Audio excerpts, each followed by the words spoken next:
We are here with the game of R. Vaishali taking on Tan Zhongyi in the ninth round of the FIDE Candidates 2024. Vaishali has been having a lackluster event, but here she is facing the leader of the tournament, Tan Zhongyi, and if she manages to play well, she might be able to cause quite a big upset here. There you see Tan Zhongyi arriving to the game. The players shake hands. Vaishali made it to the candidates by winning the FIDE Grand Swiss, and now Tan Zhongyi has been the former world champion, and she's also won the Women's World Rapid Championship. So very experienced player.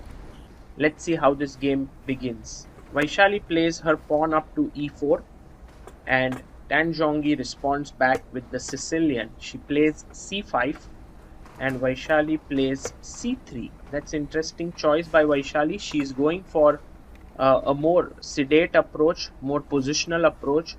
Tan Zhongyi plays her pawn to e6. This is quite a rare way of playing because now you are going to transpose this into a French defense. And many times, those who play the Sicilian don't want to play French. But I believe Tan Zhongyi is completely fine with it. She wants to play d5, and she pushes her pawn in the center. Now, e5 would lead to the advanced variation of the French, where white has more space. But Vaishali goes for a more concrete approach. She takes on d5, he takes on d5, and black now can take back. He takes d5, taken. And it's a very calm position, you could say. Maybe a small edge for white. Let's see how Vaishali continues. It does remind of the exchange French. She goes knight out to f3, which is the most normal move, bringing a piece out. And Tan Zhongyi now can also develop one of her pieces. But instead she goes a6, and I think this is against bishop b5 coming in. So that's the point. Bishop d3 played here by Vaishali. So she is moving ahead quickly with her development while Tan Zhongyi is taking a bit of time.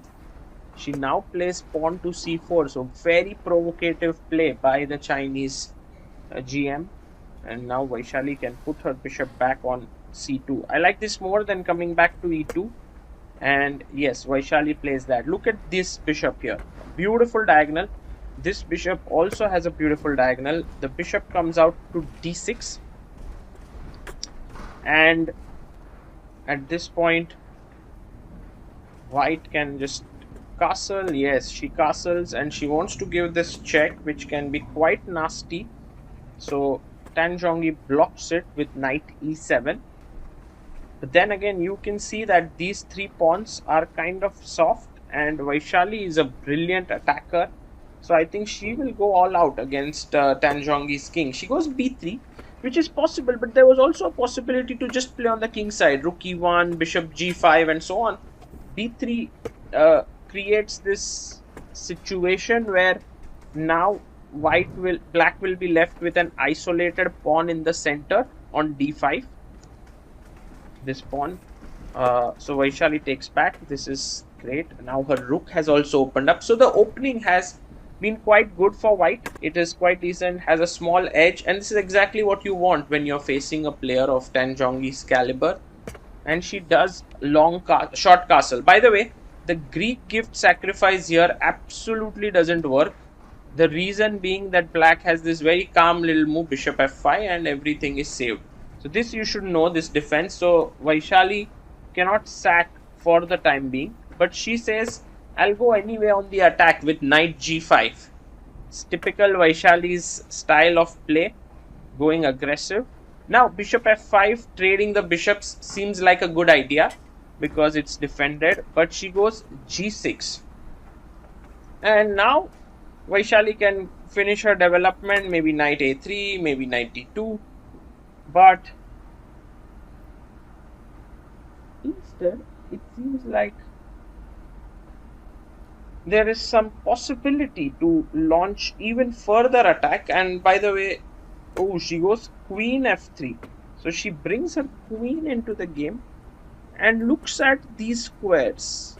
So yes, the position is interesting, but the queen may be not so well placed there. But I think Vaishali has some attacking ideas in her mind. And now the knight can come out to c6. That seems like the logical move, but Tan Zhongyi plays her queen to c7. And she is attacking here the pawn. I don't think the h2 pawn has that much of relevance as such. Even if you win this pawn, I can just move my king away. It's not a very, very important pawn. So maybe you can even just continue knight a3. And that seems like a good position. But she goes h4. Vaishali pushes her pawn forward. That's interesting. She pushes her pawn forward and she wants to play h5.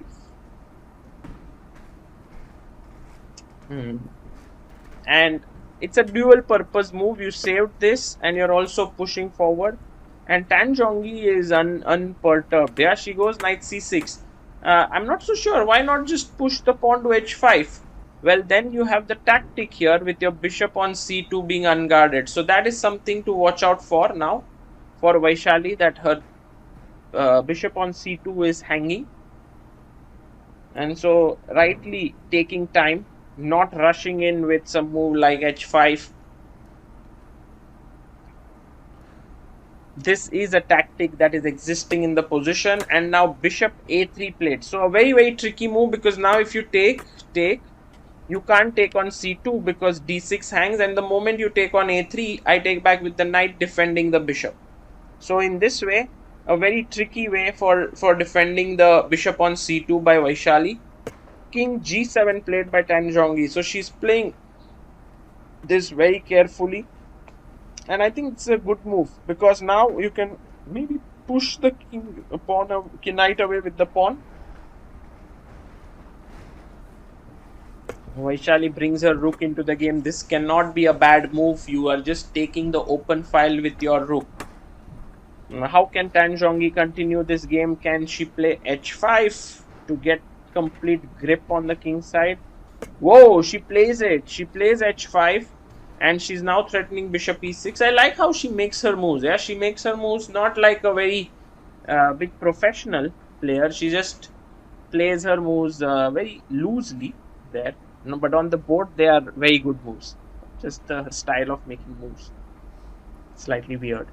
Now Vaishali has to come back and find another plan on the board. And this is not going to be easy, because you can't develop your knight here. You are once again in troubled waters after take, and now bishop g4 is possible. I was wondering if knight after rook a3, knight takes d4 is playable, but then cd, and if I take here, there is some trouble with my knight hanging. So here Vaishali went for the move c4, and I think this is not a good idea by Vaishali, because it does weaken the d4 pawn considerably, and in fact this can be taken right away as well. I don't know what she had in her mind to that, but f6 played by Tan Zhongyi, which is the strongest move in the position. I believe what Vaishali wanted was that after knight takes d4, she wanted to play queen c3, pinning here. But instead, f6 is a very solid move. Bishop takes d6 has been taken here. And Tan Zhongyi can now simply take back with the queen. So she takes. And now the problem for Vaishali is that her knight is hanging and also her d4 pawn. Both cannot be defended.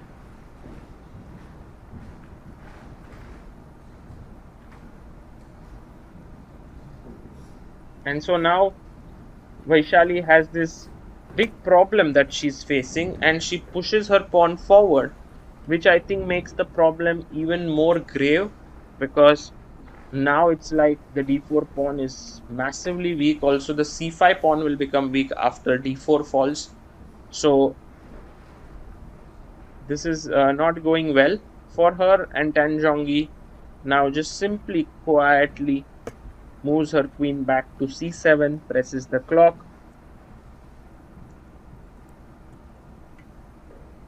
and now Vaishali needs to move her knight because otherwise she would just lose a piece. Going to e6 doesn't make sense because after take, knight d4, there is a fork this way. So that's why there's no knight e6. Of course, there could be some sacrificial ideas, but not to be seen. So Vaishali calmly brings her knight back to h3, and now Tan Zhongyi can happily chop off the pawn here on d4 because with that she will also have a double attack on the bishop and the queen, and eventually the c5 pawn will also fall. So a lot of issues there. I think the best move is queen f4 because at the end this is hanging here on e7, so could be good, but instead she plays queen e3, which is a massive mistake, and it just shows that Vaishali is not in good form here. Tan Zhongyi takes the bishop.